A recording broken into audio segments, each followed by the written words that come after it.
So, welcome guys to everyone who's jumping in and everyone who's watching this later. That'll be up later too on YouTube. So, I'm going to do a deck list and slash tournament report. It's going to be a small tournament report, so catch up, stay for a bit, see what's happening. So, I played Zoroark Lycanroc, as I've been talking about for weeks. Zoroark Lycanroc and Zoroark Gliscopod were my two final options, I think, at the end of the day, and I wanted to make a call with something I felt more comfortable. And Zoroark Lycanroc happened to be the deck that I had been practicing for a while, the deck that I wanted to pilot going into the North American Intercontinental Championships. So I played a 4-4 Zoroark, 3-2 Lycanroc, the one Baby Buzz, and these other techs. I'll explain the techs as I go.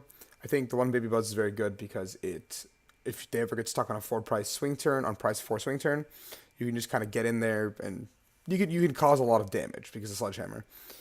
Mew is really good to copy Zoroark and make a mess out of any Malamar decks that you can't really deal with otherwise, that kind of stuff.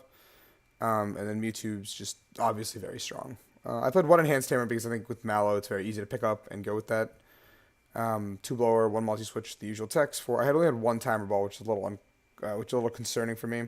It didn't really pay in dividends a lot of the time. I usually went 1-1 on it. I went 0-2 maybe once on the day. Never 2-0. Actually, I went 2-0 once. It just did not matter. It was like late game. I was just trying to thin my deck by just playing the ball. 4 Ultra Balls, 2 Reverse Vellies, 3 Bridgets, 1 Cynthia, 2 Guzma, 2 Mallow. The 2 Mallow was really good for me because I wanted to simply just pick up the pieces I need out of the deck to make my moves. And the 2 Reverse Vellies was simply so I could hit 130 because that was the number I was very scared of hitting. 3N, 1 Kukui, 1 Sycamore, 1 Choice, 2 Float, 2 Weakness, and 4-4 on the energy. So it's simple, straightforward, the deck. I I didn't really find the deck to be too crazy comparatively to the parallel version. It just was simply a little different from what it was supposed to do. So round 1 I went up against Takeshi Tosa, who showed up he showed up late kind of thing, and then was just like, I'm not going to play, and he just dropped and left. So I got a bye effectively round 1 against one of the best players in the world. I wanted to play the match because it seemed really cool to play against one of the world's best in the first round. He was playing Buzzgarb. But he wanted to go vend and do some trading and selling because he had Japanese sleeves and Japanese stuff. Round 2, I went against Malamar. I won the series very quickly and very easily. Round 3, I went up against Buzzwole Lycanroc. And the matchup came down to I won game 1, he won game 2, I think. Or we both went 1-1 very early. And then the third game, I had a no good way of stopping his Lycanroc because he went first game 3. And I made a big play where I had 3 trades in Kukui, 15 cards in deck, 2 puzzles and a DCE in deck, 1 puzzle in hand, 1 puzzle and 2 DCE in discard. And I needed to hit either puzzle or DCE off of 15 cards. So I have 3 outs in a 15 card deck. And so I go trade. I hit the Kukui. I go Kukui.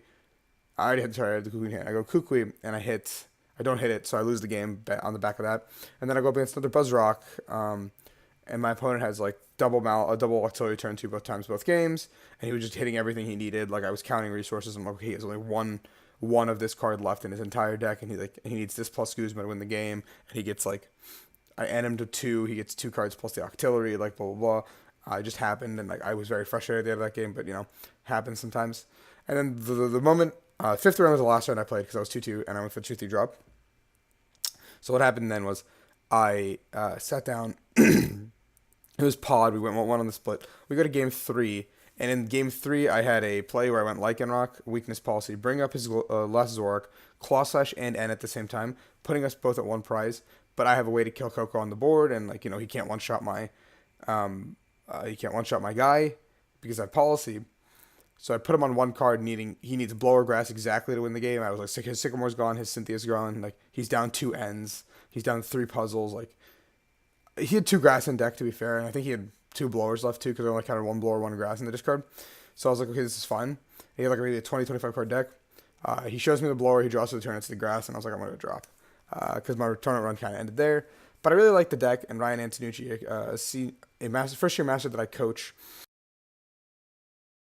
I'm very, very proud of him, and it was really, really cool seeing that. And I mean, the deck was good overall, and I enjoyed playing it, so. That's the breakdown of the deck for this one. And even though I had a disappointing finish, I will be back for Worlds to hopefully do better. Because this tournament, for once, it was actually the first time in years I did not care too much about NAIC. Because it wasn't more about winning for me, but preserving my top 16 berth. And I did that successfully.